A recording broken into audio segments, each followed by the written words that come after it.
Grenlandija. Žalioji ledo žemė. Antroji dalis. Dabar tai ledo žemė, nors tai buvo ne visada. Dar 12-15 amžiuje tai buvo reali žemė su upėmis, kalnais, medžiais, miškais, kalnais, normalus reljefas. Normalus žemiškas reljefas, be ledo. Kartografai tų metų, nebuvo jie fantastai, jeigu jie sugebėdavo padaryti žemėlapį gan tikslų. Su dienovidiniais, su kryptim, tai tikrai aukšto lygio žemėlapis, kaip tų laikų, be GPS, navigacijų, palydovų, lėktuvų. Tai čia tikrai šedevras ir nemanau, kad jie nebuvo profesionalai ir fantastai, kurie piešia iš lempos šiaip savo. Tuo labiau, kad jie turėjo ir prasmę šitie žemėlapiai, tai buvo jūriniai žemėlapiai. Tai va, ir tai toks vaizdelis. Ir tai tokių žemėlapių būdavo ne vienas ir ne du. Ir ant jų ledo nei lašo, kur dabar 2 kilometrų ledo storis. Ten stovi namai, yra miškai, upės, pastatai, bažnyčios. Vienu žodžiu, graži sala. O štai vaizdas nuo 15 amžiaus pabaigos, 17 amžiaus jau pasidarė kitoks, įdomesnis. Liko neužšalę tik pakraščiai, o visa kita pasidengė ledu. Visa kita pasidengė ledu. Ir tai pasikeitė labai drastiškai, greitai. Ir kągi mums mokslininkai porina apie tai. O jie sako, kad tai ledu pasidengė prieš 10-15 tūkstančių metų. Grenlandija patapo ledinė.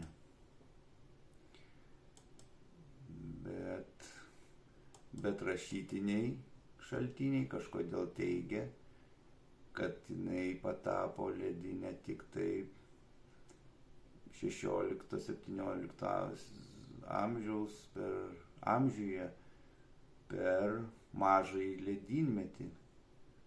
Ir tai praktiškai nenuginčiami faktai, čia rašė vienuoliai, bažnytinės visos kronikos, tai vieną jie dabar čia kažkur savo prietaisais nustato, o rašytiniais šaltiniais jie nesiremia. Labai keisti faktai. Tai dabartinio tipo gyvenvietės ir jose gyvena po keletą šeimų, ant pirštų gali suskaičiuoti tos žmogelius. Ir tos gyvenvietės, tie miesteliai įsimėtė praktiškai tik pačiuose pakrantėse, pačiuose pakraščiuose. Ir kągi mums pasako tie žemėlapiai. 15 amžius. Grenlandija. Aplink medžių, krūvos medžių kamienų. Pačioje Grenlandijoje baisusiniai medžiai, palapinės. Ką tai reiškia? Tai reiškia, kad klimatas šiltesnis, žymiai šiltesnis, 5-10 laipsnių, 20, nežinau, stipriai šiltesnis. Jau žmogus, jeigu gali lakstyti be kelnių, tai žinokit, kad tikrai klimatas buvo stipriai švelnesnis negu dabar. Viena. Antra. pagal tai, ką matau paveikslėlį, tai čia matomai tikrasis trečia grupė žmonių, apie kuriuos labai nenori kalbėti, kurie ištrinti aplamai iš atminties, tai tikrieji Grenlandai. Nes inuitai, tai jie žvejai, jie žvejai ir jie žvejoja ir jie pakrantėse gyvena. Čiagi žmogelis ne vikingas, nemačiau vikingo su lanku. Tai yra tikras Grenlandas, medžiotojas, miškų gyventojas. Ir jo apsirengimas yra kailiai ir lankas. Tai yra tikras Grenlandas, kuris ateivius labai nusiteikęs, prieš ateivius labai nusiteikęs priešiškai, nes kažkam tai čia turėjo čia matomai žmogeliai kiti reikalų, bet jiem nepasisekdavo, nes va. Tai vat, tokia teorija irgi beldžiasi ir dar. Graži ta Grenlandijos žemė, graži. O taip greičiausiai atrodė tikrieji Grenlandai, tikrieji Grenlandijos gyventojai. O taip greičiausiai atrodė vikingų gyvenvietės. Bažnytėlės rimtesnės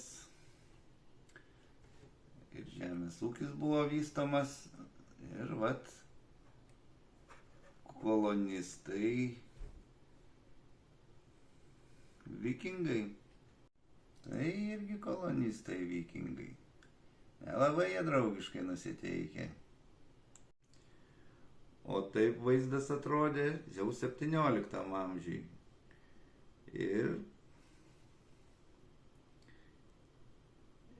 jau Grenlandijos pakraščiai tik tai su gyvenvietėm, aišku, jų labai daug, bet vietiniai su nevietiniais gyventojais, kaip matome kampe, nelabai gerai nusiteikia vienas prieš kitą, nes badas daro savo. Išgyvena stipriausi. O taip atrodė pakrančių gyventojai, žvejai, inuitai, irgi vietiniai žmonės, kurie sugebėjo prisitaikyti ir prie ledynmečio. Dabar trumpai apžvelgiam, kas dėjosi nuo iki 15 amžiaus Grenlandijoje. Taigi, gyveno savo Grenlandai gražiai ir laimingai, medžiojo, buvo pagonys, kaip ir lietuviai, gražiai savo gyveno, miškuose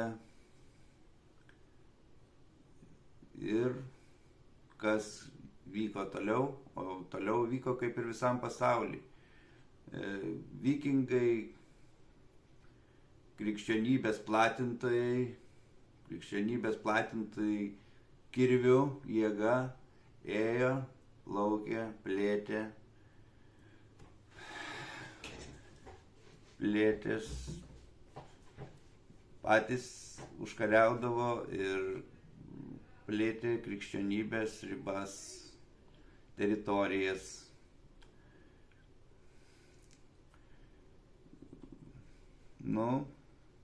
Plaukė iki Amerikos, užkliuvo už Grenlandijos, nes plaukė į vakarus, nes rytuose iš Grenlandijos, tai yra iš Gotlando salos, kai jie pradėjo atplaukė pas baltus, tai jie, kaip žinote, baigėsi labai ne kažkaip. Baltų gentis susivienijo ir taip sutaršė vikingiukus, kad kad jie iki dabar dar nenori prisiminti, net kur tie lietuviai ir kur ta Baltija, kas kitam krante ir dabar nenori atsiminti po tų dalykų, dar nuo Kuršių laikų. Čia jau kita istorija, nesiplėsiu. Taigi,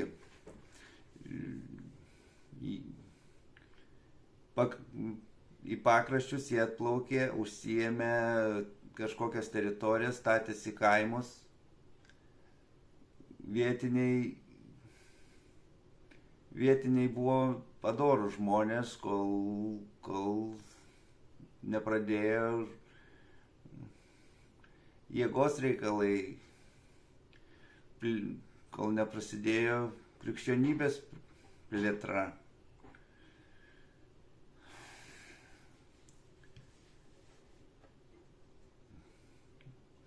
Iš pradžių vietiniai kaip ir pabandė su tuo susitaikyti, bet ilgainiui tai pamatė, kad čia nieko gero iš tos krikščionybės ir įkrėtė vikingams irgi į kaulus gerai. Ir ką?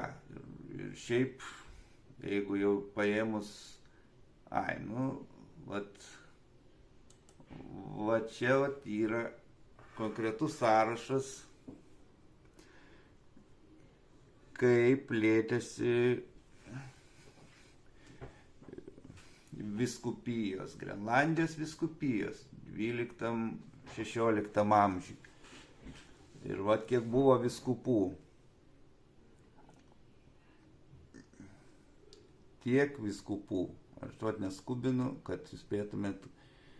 Ir 15 amžiaus viduryje jau vyskupas nebeatvyksta. Kodėl? 15 amžiaus vidurio ryšiai su Grenlandijos kolonijomis nutrūko.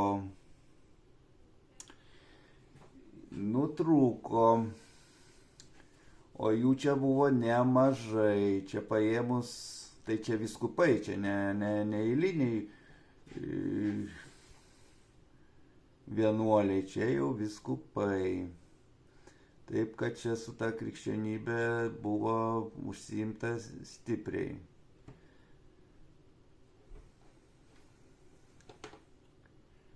Bet, sakau, gavosi konfliktai ir čia tai tas dalykas nepaėjo. Dar viena opi tema, tai būtų inuitų vaikai, pagrobti inuitų vaikai, bet dabar šiuo momentu apie tai nesiplėsiu, nes tai atskira, turbūt 3 dalis bus. Taigi, apibendrinkime viską, kas čia vyko, kas čia įvyko ir kaip čia atsitiko. Vienu žodžiu, Grenlandija buvo graži, miškinga, netropinė, bet normali sala, didelė sala, kurioje gyveno vietiniai, turėjo miestus, medžiojo, gražiai savo gyveno, turėjo savo pagonybę, gerbino medžius, žalčius ir visą kitą. Nu ir ką, atplaukė vikingai, sako, mes irgi čia norime pagyventi, visko iš čia turit, viskas čia gražu. Paprekiausime, pabūsime, pagyvensime, karves paauginsime mes ant jūsų kranto. Nu ir pradėjo statytis bažnyčias, pradėjo plėstis,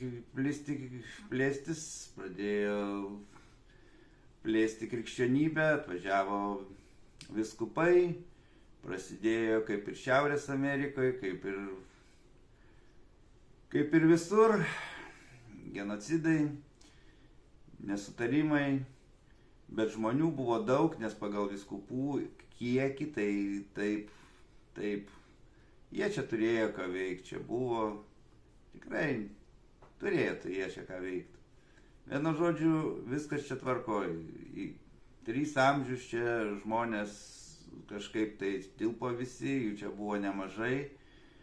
Ir supratau, kad krikščionys stipriai čia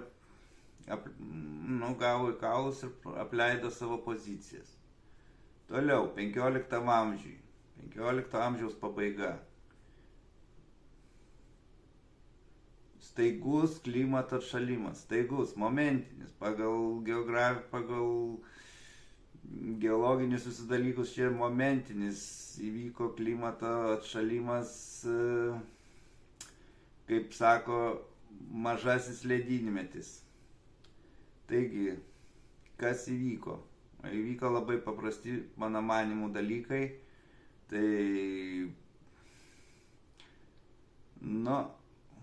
sakykime, tai kas, dar bus kituose reportažuose, branduolinė žiema. Dabar mokslininkai vidury Grenlandijos jau atrado baisusinį kraterį po ledu. Po ledu. Mostelta čia buvo tvarkingai. Ir visi vikingai, visi viskupai ir visi visokiausi žmogeliai čia, kas išliko, jie ten mirė nuo bado, po to viskupai nevažiavo, žemės iš karto užaugo sluoksnis per 100 metų, 3 kilometrai aukščio. Vienu žodžiu, baisu. Čia įvyko baisus kataklizmas. Dabar čia laikiniai mokslininkai jau randa ir aprangas, ir gręžinius gręžia, jie ten randa ir kanjonus, ir prekybos kelius, ir miesto likučius, ir tą patį kraterį, kuris ten po ledu kažkaip atsirado. Tai, daug jie čia viską atranda, tuo labiau, kad ir visos tos karinės bazės, čia visi tie reikalai irgi kažkaip tai viskas į tą pusę. Dabar su tais inuitų vaikais vėlgi patimti, išvežti, nei kalbos, nei padavimų, atitraukti nuo tėvų, istorinė atmintis trinama. O kas, jeigu jie ten pradės pasakoti, kaip su tikrais Grenlandais gyveno, kaip jam ten po miškus bėgiojo ir taip toliau. Padavimai yra baisu. O pagoniškus vaikus, taigi galima ten juos visaip, čiagi ne. Čia skrupulų neturi ir neturėjo niekada mūsų bažnyčia. Krikščionybė yra tokia. Turbūt toks apibendrinimas. Čia tokia jau kaip ir gaunasi sąmokslo teorija, bet darykitės patys išvadas. Čia tik tai jums padėta ant lėkštutės faktai, gvildenkite. Ačiū už dėmesį.